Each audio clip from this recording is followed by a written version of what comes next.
I want to begin tonight with another gaffe from the US president.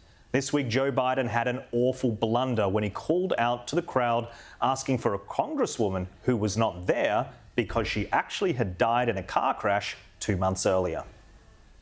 Jackie, are you here? Where's Jackie? I didn't think she was going to be here.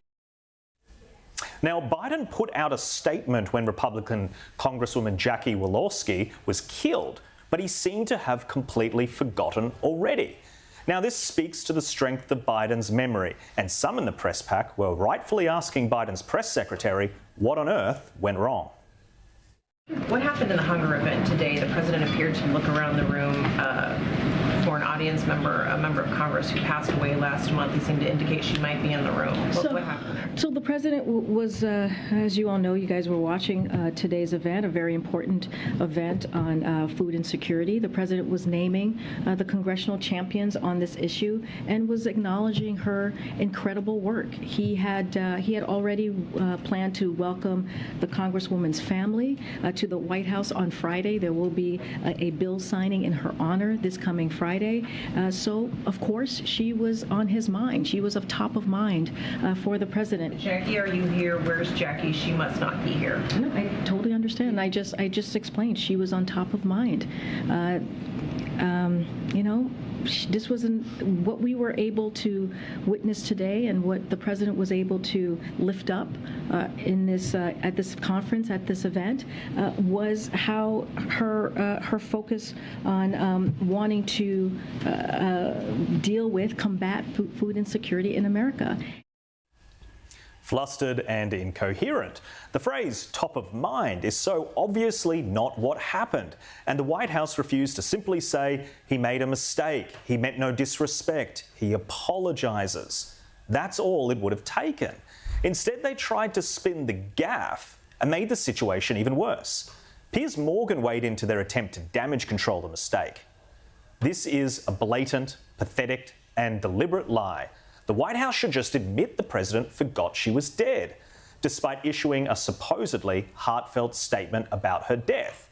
Now, he is right, of course. If that was a conservative president's press secretary, the New York Times would splash on the strange performance as a sign of a deteriorating administration. But instead of headlines, all we hear are crickets from those who most boldly claim to hold power to account. And that's not even the end of it. Some American journalists are so infatuated with Joe Biden that they actually attempted to turn the mistake into a net positive. This is from USA Today. I shuddered when I learned that President Joe Biden had called out to a crowd in search of a congresswoman who died nearly 2 months ago in an automobile accident. He's going to turn 80 in November, and let's face it, this seemed like a memory fail, a particularly embarrassing one. Yet, there's another way to look at this. Biden was trying to credit the late Indiana Republican Rep Jackie Walorski, a lawmaker who voted on Jan 6, 2021 to object to his presidential victories in Arizona and Pennsylvania, and who this March labelled his agenda radical and reckless, for her good work on nutrition and hunger. It's unfortunate that he made the mistake. At the same time, it demonstrated a generosity and professionalism that was also present in Biden's Tuesday conversation with Florida governor. Now, glossing over the clear mental deterioration of the most powerful politician in the world is absolutely shameful. But to paint his inability to recall basic details as evidence of his generosity and professionalism is just propaganda. Why do these journalists think America is so divided? When politics has become so tribal that even the clearest of missteps is painted as a virtue, then truth is meaningless. USA Today is the same organisation which publishes fact checks on the reporting of other organisations. It claims to be an arbiter of truth, yet it spins harder and more effectively than Joe Biden's own people. Is this how the media plans to report on the upcoming midterms? If so, we are in a lot of trouble. Well, let's bring in the panel to discuss this and much more. From The Australian, we've got media writer Sophie Ellsworth and, of course, broadcaster Kel Richards. Kel, thank you so much for your time. Mistakes happen. Yes. Politicians make mistakes, but it's how you deal with the mistakes. What did you make of the way the press secretary refused to admit any fault and spun it? I think, now this will sound like a really heavy word, I think they're lying. I think we've now got, I mean, the press secretary's doing that. I think the media, the USA Today report that I mean, it's a very hard word, isn't it? It's a harsh word to say lie, but I think it is lying. C.P. Snow, when he edited The Guardian back in the days when it was the Manchester Guardian, said that opinion is free, but facts are sacred. It's been reversed. Now all that matters is the opinion you hold. That's what's sacred, and the facts go out the window. This is a really serious deterioration of journalism when we have to deny what everyone saw, right? He forgot something. It's not just age. I've got a 90-year-old brother-in-law whose memory is as sharp as anything. Joe's got a problem, but they won't admit that he's got a problem because he's on their team. And we play teams, we don't play truth. We don't play facts. We just play for our team. Now, that's a very distorted form of journalism. I mean, it bothers me a lot, Jack.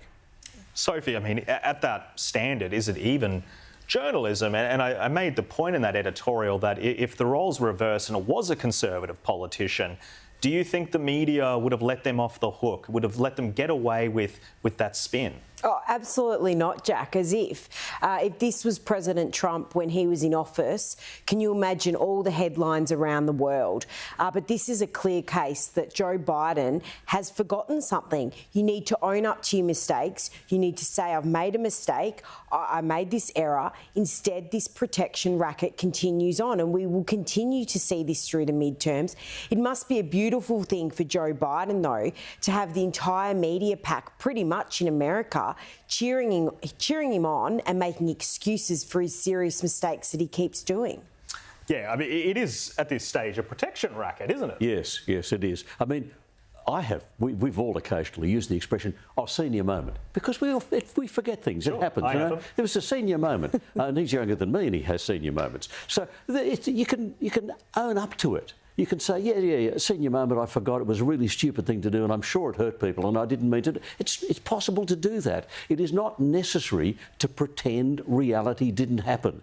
And to live in the fantasy land where what really happened didn't happen is a dangerous place to live. I think people respect it as well. Yes, when that's right. you are honest and you say you made a mistake, people do tend to respect it.